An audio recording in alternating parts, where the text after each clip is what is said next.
वित्त मंत्री निर्मला सीतारमण आज पेश करेंगी आम बजट। संसद में सुबह 11 बजे पेश होगा देश का बजट। निर्मला सीतारमण 7वां बजट पेश करेंगी। बजट में वित्त मंत्री करेंगी कई अहम घोषणाएं।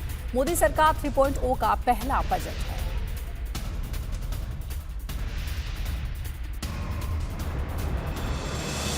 तीसरे कार्यकाल का ये पहला बजट होगा। आज वित्त मंत्री निर्मला सीतारमण इसे संसद में पेश करेंगी।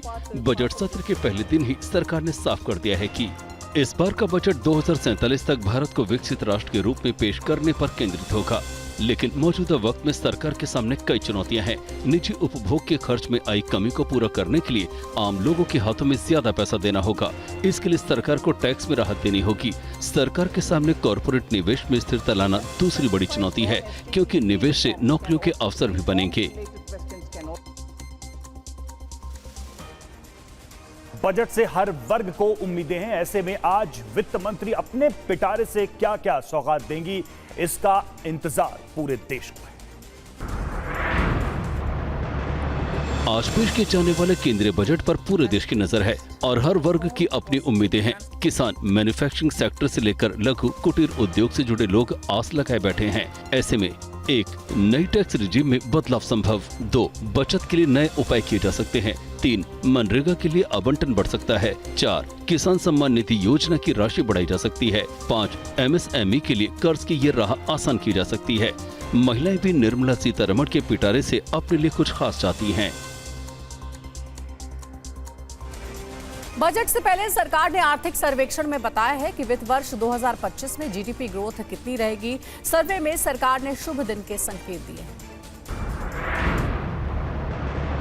सरकार ने आर्थिक सर्वे में ये साफ मैसेज दिया कि देश विकास की राह पर है। ऐसे में उम्मीद की जा रही है कि बजट में भी इसकी छाप दिखेगी। इस बार का आम बजट बहुत खास होने वाला है। वित्त मंत्री ने जो आर्थिक सर्वे पेश किया उसके 5 अहम पहलू हैं।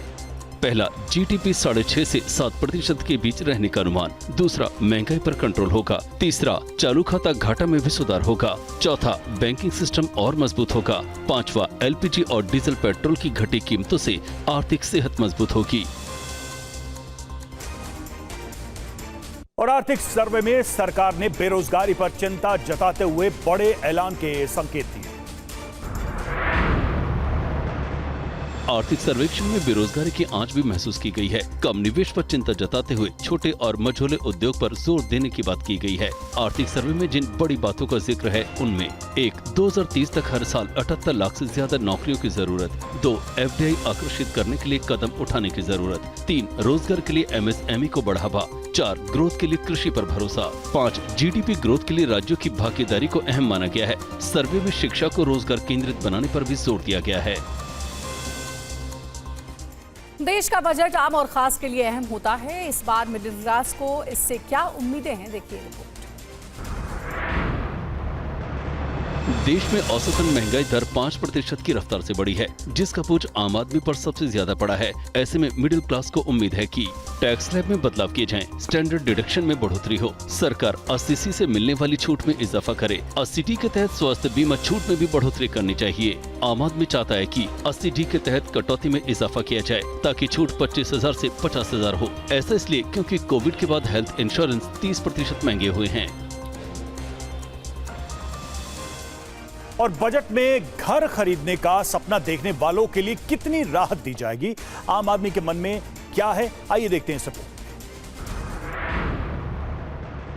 पिछले 4 साल में प्रॉपर्टी की कीमत करीब 2 गुनी हो गई है। ऐसे में घर का सपना देखने वाले इस बजट से उम्मीद करते हैं कि होम लोन पर 2 लाख की टैक्स छूट बढ़े, होम लोन पर टैक्स में 5 लाख की छूट हो, रजिस्टर में स्टैंप ड्यूटी कम की जाए, long term capital gain tax कम हो। आम आदमी टैक्स अदा करने के बाद इतना बचा ही नहीं पाता कि अपने लिए घर ले सके। 2024 के शुरुआती 3 महीने में ही बेंगलुरु में प्रॉपर्टी की कीमत में 19%, दिल्ली NCR में 16% का इजाफा दर्ज किया गया है। गरीबों को अपना घर कितनी आसानी से मयस्सर होगा, संकेत है कि सरकार PM आवास योजना को लेकर बड़ा ऐलान कर सकती है। आम बजट में सरकार गरीबों और मध्यम वर्ग को घर बनाने के लिए बड़ी वित्तीय सहायता दे सकती है। इसके लिए ग्रामीण और शहरी आवास योजना में बदलाव किया जा सकता है। बजट में PM आवास योजना को लेकर भी बड़ा ऐलान संभव है। PM आवास योजना के तहत शहरों में दिसंबर 2024 तक 1.19 करोड़ घर बनाने का लक्ष्य है, लेकिन 15 जुलाई 2024 तक 85 लाख ही घर बने हैं। ऐसे में पीएम आवास योजना के तहत मिलने वाली 1,30,000 की सहायता राशि में इजाफा हो सकता है। और आर्थिक सर्वेक्षण में जो संकेत मिले हैं उसके मुताबिक सरकार कृषि क्षेत्र में बड़ा ऐलान कर सकती है और किसानों को बड़ी राहत दे सकती है। देश का किसान एमएसपी और फसलों के वाजिब दाम को लेकर बजट से आस लगाए हुए है। इस बीच आर्थिक सर्वे में सरकार ने ये संकेत दिए हैं कि ग्रोथ के लिए कृषि पर ज्यादा भरोसा जताना होगा। ऐसे में सरकार इंफ्रास्ट्रक्चर और कृषि को लेकर खास ऐलान कर सकती है।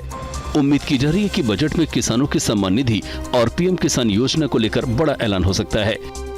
किसानों को खुश करने के लिए सम्मान निधि योजना की राशि 6,000 रुपए से ज्यादा की जा सकती है। लोकसभा चुनाव के दौरान पीएम मोदी ने बुजुर्गों को आयुष्मान योजना से जोड़ने का जिक्र किया था। माना जा रहा है कि इस पर ऐलान हो सकता है। फरवरी महीने के अंतरिम बजट में बुजुर्गों को लेकर कोई खास फैसले नहीं लिए गए थे, लिहाजा इस बार के बजट में सरकार हेल्थ इंश्योरेंस प्रीमियम पर डिडक्शन राशि को बढ़ाने का फैसला ले सकती है। लोकसभा चुनाव के प्रचार के दौरान पीएम मोदी ने कई रैलियों में आयुष्मान योजना में बुजुर्गों को भी शामिल करने का वादा किया था। उम्मीद की जा रही है कि बजट में इसका भी ऐलान हो सकता है और आयुष्मान योजना में 70 साल से अधिक उम्र के सभी बुजुर्गों को शामिल किया जा सकता है।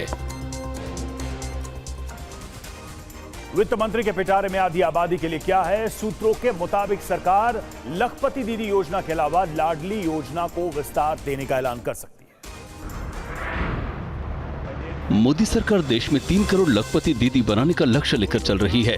ऐसे में इस योजना के दायरे को बढ़ाने का ऐलान हो सकता है। सूत्रों की माने तो मोदी सरकार बजट में लाडली बहन योजना को लेकर भी कोई घोषणा कर सकती है। ये योजना अभी मध्य प्रदेश में चल रही है, जिसके तहत महिलाओं को हर महीने 1250 रुपए मिलते हैं। इस योजना के जरिए सरकार करोड़ों महिला मतदाताओं को साधने की कोशिश करेगी। वहीं बेहतर स्वास्थ्य के लिए आंगनबाड़ी और पोषण कार्यक्रम के लिए बजट बढ़ सकता है। आम बजट से उद्योगपतियों को किस तरह की उम्मीदें हैं? सुनिए सेंचुरी प्लाईबोर्ड्स इंडिया लिमिटेड के एग्जीक्यूटिव डायरेक्टर केशव वजंका की बजट को लेकर क्या राय है। इंडिया में ग्रीन कवर इंक्रीज करने के लिए सबसे सस्टेनेबल ऑप्शन एग्रो फॉरेस्ट्री है और जैसे आप जानते हैं कि इंडिया का फॉरेस्ट कवर इंक्रीज करना हमारे लिए एक बहुत प्रायोरिटी बन गई है, क्योंकि पोल्यूशन लेवल्स आज जिस तरीके से बढ़ रहे हैं, हमें इसके लिए कुछ स्टेप्स तो लेने ही होंगे। तो मैं उम्मीद करता हूं कि गवर्नमेंट एग्रो फॉरेस्ट्री के लिए कुछ नियम, कुछ रूल्स एंड कुछ बेनिफिट्स अनाउंस करे, जिससे लॉन्ग टर्म इंडिया का ग्रीन कवर भी इंक्रीज़ करे और हमारे जैसे इंडस्ट्रीज़ को रॉ मटेरियल की भी सिक्योरिटी मिले।